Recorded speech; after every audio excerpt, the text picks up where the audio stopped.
Good morning, children. This is Varuna Sharma, and today we are going to discuss topic rain from chapter 14, class 9th, Natural Resources. Fine.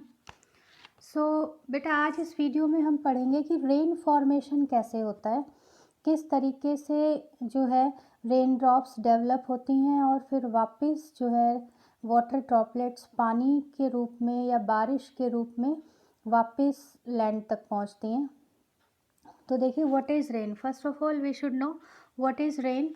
So rain क्या है कि अर्थ के ऊपर जितनी भी water bodies हैं उन वाटर बॉडीज से वाटर वेपर्स फॉर्म होंगे।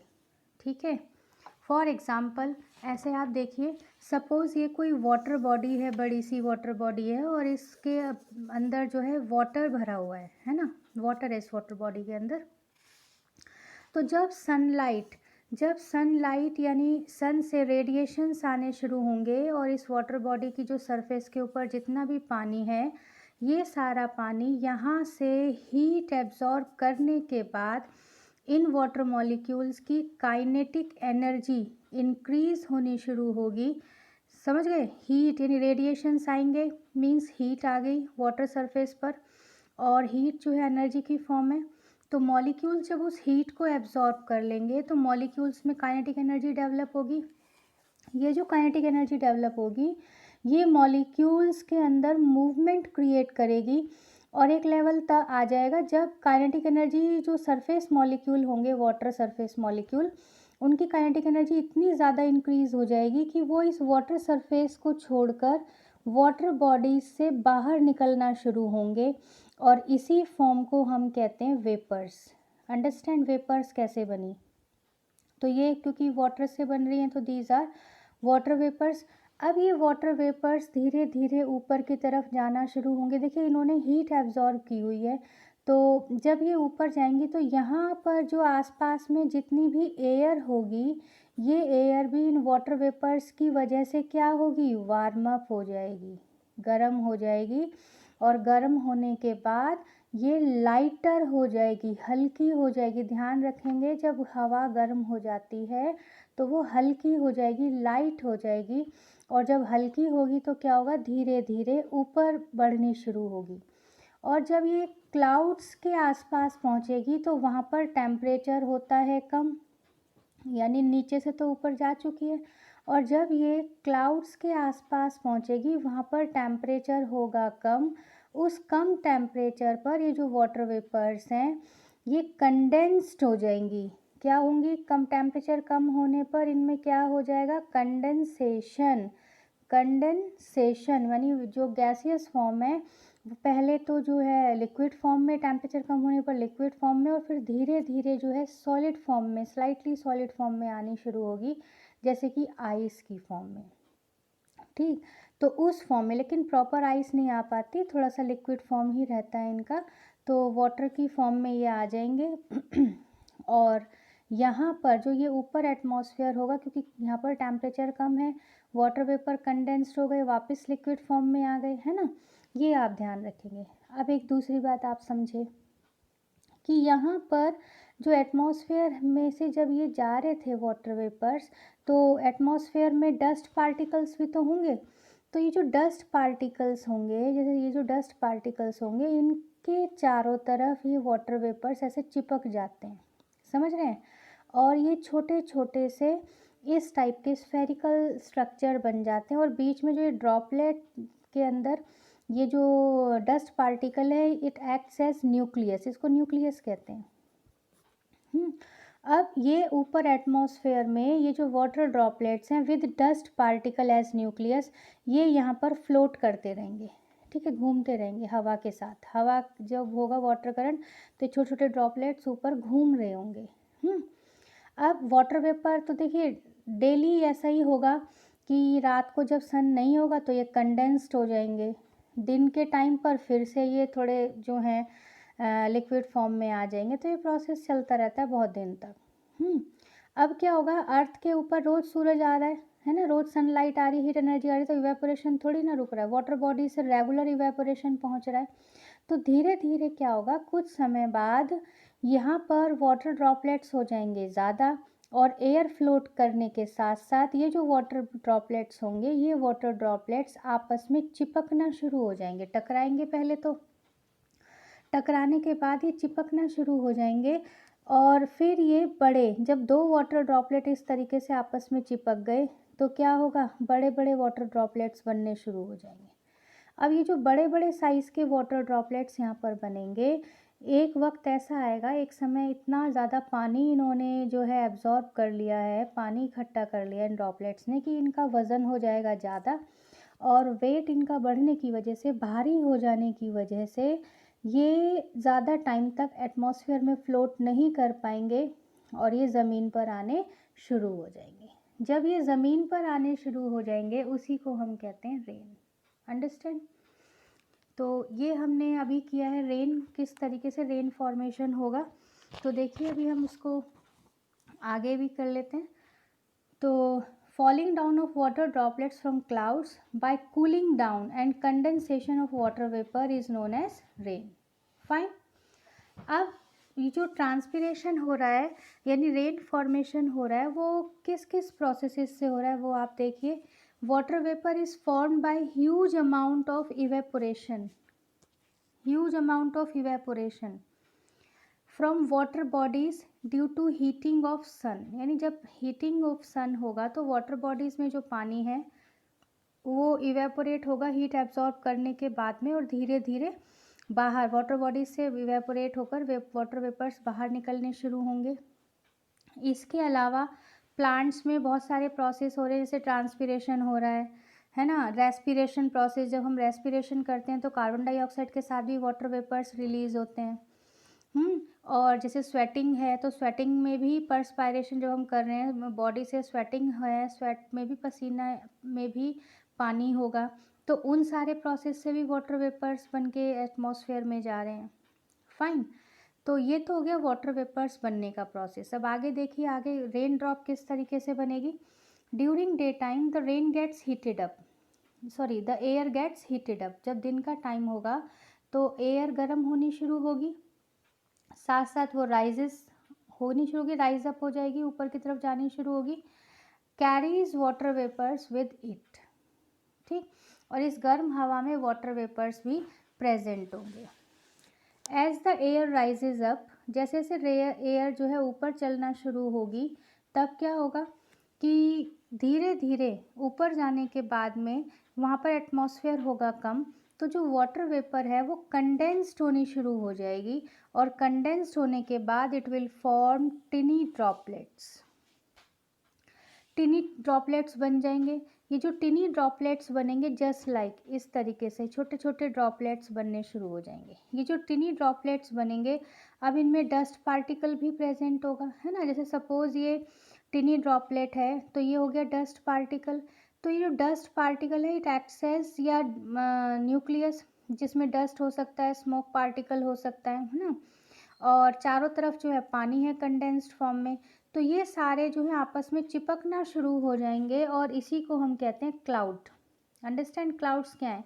Suspended particles of dust when joint with the और attached with the water, condensed water vapours, this is known as cloud. This structure is known as cloud. तो इस तरीके से clouds में पानी इकट्ठा होना शुरू हो जाएगा। कुछ समय बाद ये जो क्लाउड्स हैं इनका साइज़ बढ़ना शुरू होगा, क्योंकि वाटर ड्रॉपलेट का साइज़ बढ़ना शुरू होगा तो इनका भी साइज़ बढ़ना शुरू हो जाएगा। तो कुछ टाइम के बाद क्या होगा कि जो छोटे छोटे वाटर ड्रॉपलेट्स थे, ये छोटे छोटे वाटर ड्रॉपलेट्स थे, ये छोटे छोटे वाटर ड्रॉपलेट्स आपस में कोलाइड करेंगे, और कोलाइड करने के बाद एक दूसरे के साथ जुड़ते चले जाएंगे, अटैच होते चले जाएंगे, और ये हो जाएंगे हैवी। एक वक्त पर इतना ज़्यादा हैवी हो जाएंगे कि can no longer float in air, ज़्यादा टाइम तक ये हवा में अब नहीं घूम सकते हैं। After some time they fall down on the earth in the form of rain. Clear? और अगर टेम्परेचर बहुत ज़्यादा कम है तो क्या होगा, यानी अगर सर्दियां हैं या टेम्परेचर बहुत ज़्यादा कम हो गया है, उस वक्त ये जो ड्रॉपलेट्स अर्थ के ऊपर आ रहे हैं in the form of air, they will become condensed, and after condensation they become solidify, यानी वाटर सॉलिड की फॉर्म में हो गया, और वाटर की जो सॉलिड फॉर्म है that is known as ice. तो ये जो है आइस ड्रॉपलेट्स की फॉर्म में आएंगे, जिसको हम कहते हैं स्नोफॉल, है ना, या ओले, हम कहते हैं ओले पड़ गए, स्लीट फॉर्मेशन, हिल फॉर्मेशन।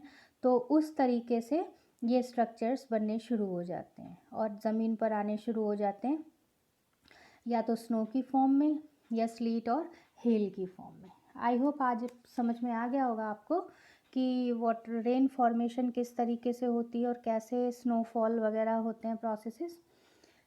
इसी के साथ साथ बेटा स्क्रीनशॉट लेते रहा करो साथ साथ। फाइन। अभी हम कर रहे हैं पैटर्न्स ऑफ रेनफॉल। हम ये भी पढ़ेंगे कि पैटर्न्स ऑफ रेनफॉल जो है वो किस तरीके से होते हैं इंडिया के अंदर।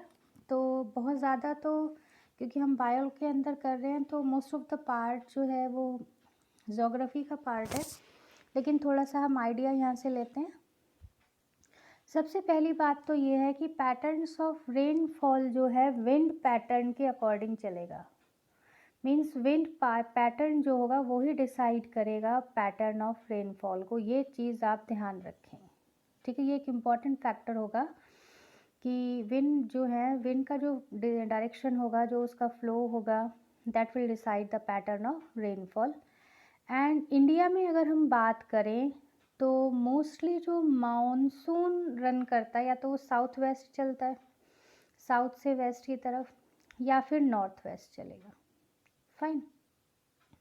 क्योंकि जो वेस्ट रीजन है हमारा वो कोस्टल रीजन है, फिर साथ साथ जो साउथ रीजन है उधर सी है साउथ में तो सी ज़्यादा है, वेस्ट में भी है, वेस्ट पार्ट में भी सी से बाउंड्री हमारे देश की कवर हो रही है। उसके अलावा नॉर्थ में आ जाएं तो वहाँ माउंटेन्स हैं। माउंटेन्स भी पैटर्न जो है रेनफॉल विंड पैटर्न को चेंज कर देते हैं, है ना, क्योंकि हवा विंड के जो है माउंटेन के साथ टकरा कर और अपना पैटर्न चेंज करती है। तो जो मानसून की डायरेक्शन होगी या तो साउथ वेस्ट होगी, क्लियर, या फिर नॉर्थ वेस्ट मानसून होगा, यानी इधर से ही हवाएं चलनी शुरू होंगी जो आगे चल के रेनफॉल कॉज करेंगी। ये जो वर्ड मॉनसून है, हम कहते हैं मॉनसून, मॉनसून एक ऐसा वर्ड है जो अरेबिक, इसका जो रूट कॉज है, रूट वर्ड है, that is Arabic word and that is known as मौसीम। मौसीम, fine, which means season. It decides seasons, ये सीजन्स को डिसाइड करेगा। क्लियर। इसी के साथ साथ एक और बात है कि कितनी बारिश हो रही है, कब, कितने टाइम बाद, पीरियोडिसिटी का मतलब कितने टाइम इंटरवल के बाद, यानी एक दिन बाद बारिश हो रही है या 2 घंटे बाद बारिश हो रही है रेगुलर, या हफ्ते में एक बार बारिश हो रही है, दैट इज़ पीरियोडिसिटी। यानी कितने टाइम बाद बारिश जो है, यानी रेनफॉल जो है वो रिपीट हो रहा है, that is periodicity. And intensity, intensity का मतलब कितना पानी, कितनी स्पीड से वाटर ड्रॉपलेट जो हैं वो आ रहे हैं और कितना पानी ज़मीन के ऊपर आ गया है रेन से, दैट इज़ इंटेंसिटी। तो intensity and periodicity of rainfall differ from region to region. जहाँ पर वाटर बॉडीज ज़्यादा होंगे इवेपोरेशन वहाँ पर ज़्यादा होगा, और इवेपोरेशन जब ज़्यादा होगा तो क्लाउड फॉर्मेशन ज़्यादा होगा, क्लाउड फॉर्मेशन ज़्यादा होगा तो वहाँ पर बारिशें जल्दी जल्दी आएंगी, ठीक है। और जहाँ पर वाटर बॉडीज़ कम है वहाँ पर इवेपोरेशन भी स्लो है, इवेपोरेशन स्लो है तो क्लाउड फॉर्मेशन स्लो हो गया, क्लाउड फॉर्मेशन स्लो हो गया तो रेनफॉल पैटर्न जो है काफ़ी डिफ़र करेगा। वहाँ पर बारिश कम होगी, कम टाइम के लिए होगी, उसकी पीरियोडिसिटी भी जो है बढ़ जाएगी, यानी पीरियड्स का डिफरेंट बढ़ जाएगा, टाइम इंटरवल बढ़ जाएगा दो बारिश के बीच में, टू रेनफॉल्स के बीच में, और इंटेंसिटी भी वहाँ पर स्लो होगी। समझ में आ गई बात। तो ये डिपेंड करता है रीजन टू रीजन कि वहाँ पर intensity of rainfall and periodicity of rainfall क्या होगा। इसके अलावा ज़्यादातर जो वेट जोन्स ऑफ इंडिया हैं, वेट जोन्स जहाँ पानी अधिक है, मींस सी कोस्ट है या रिवर्स काफ़ी ज़्यादा हैं, तो ऐसे जो है नॉर्थ ईस्ट इंडिया, एक तो आप नॉर्थ ईस्ट में आप चले जाइए, नॉर्थ ईस्ट में सेवन सिस्टर्स, सेवन सिस्टर्स आपने ज्योग्राफी में मैप में देखे हुए भी होंगे ना। इधर आप आसाम, अरुणाचल प्रदेश, मिज़ोरम, मेघालय, है ना, नागालैंड, उधर सेवन सिस्टर्स का जो एरिया है।